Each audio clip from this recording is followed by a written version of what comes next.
Hi, I'm Alan Bresnick, Cable Video Practice Leader for Light Reading. I'm in Denver at our Cable Next Gen Technologies and Strategies event, and I'm speaking to Glenn Calafati from Ciena.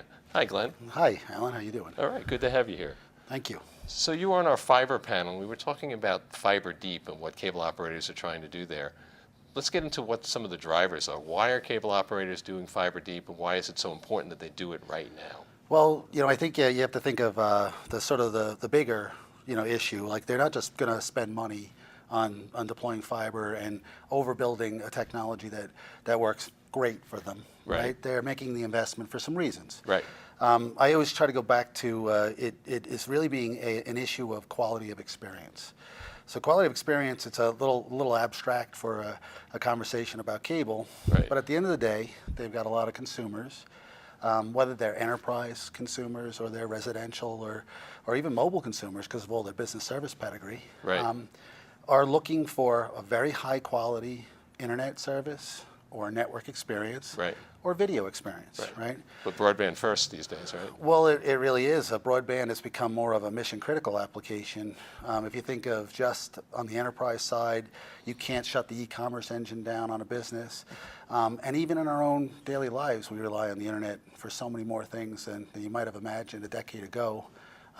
So cable's really got to step up the game in that space. Okay. Do you see cables starting to do that now?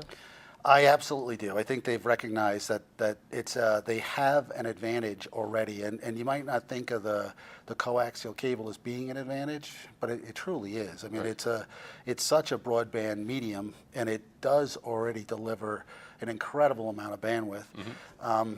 What they've just got to do is take that to the next level and be able to turn on new services and features, find a way to differentiate their video products.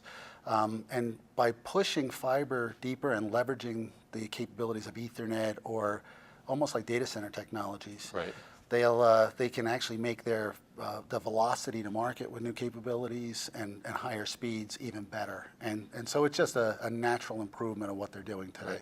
So with fiber, they can offer higher speeds. Yes. They can get their products to serve to market quicker. Yes. What kinds of new services does fiber enable them to do? Well, hey, we haven't imagined a lot of them yet, right? And I think some of the things you could probably think about are what's happening with augmented reality and virtual reality. Right.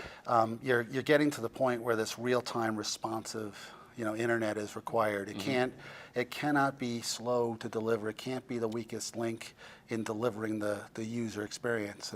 And there's where I'll go back to that quality of experience, right?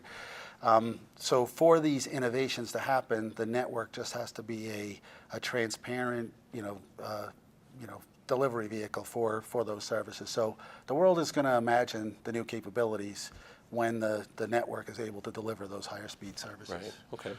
Well, we see some of the big operators already going fiber deep. Comcast, Cox, Liberty Global, and Charter have talked about their plans. Do you think all cable operators are going to do it, or is it just going to be the big guys? Well, I would think it'll be all. I think this becomes almost a supply and demand issue there too. Is if really the economies of scale are in Ethernet or optical type technologies, where does that leave the RF suppliers and the RF technology? So I think there's a natural desire for the supply chain here to gravitate towards the cheaper, simpler data center type technologies like Ethernet and optical. Right. How many do you think will follow the model of Altice and just go fiber to the home all the way?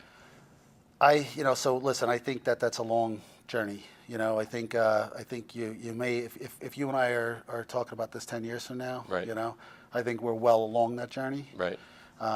But honestly, they're tooled so well for the coaxial operation that I honestly can't see them gutting the houses and gutting the plant, and it just practically, the amount of money you have to put in for the amount of return you're going to get out of those services. I just see it being it's a place to go in a greenfield environment, but I don't imagine that you see people ripping the Band-Aid off and saying I'm going the whole way, at least for the next few years. We'll check back in a little time and see where we stand. Okay. Well, it gives us plenty of reason to hold this conference for the next 10 years. So excellent. Happy Thanks. to do it. Thanks a lot, Glenn.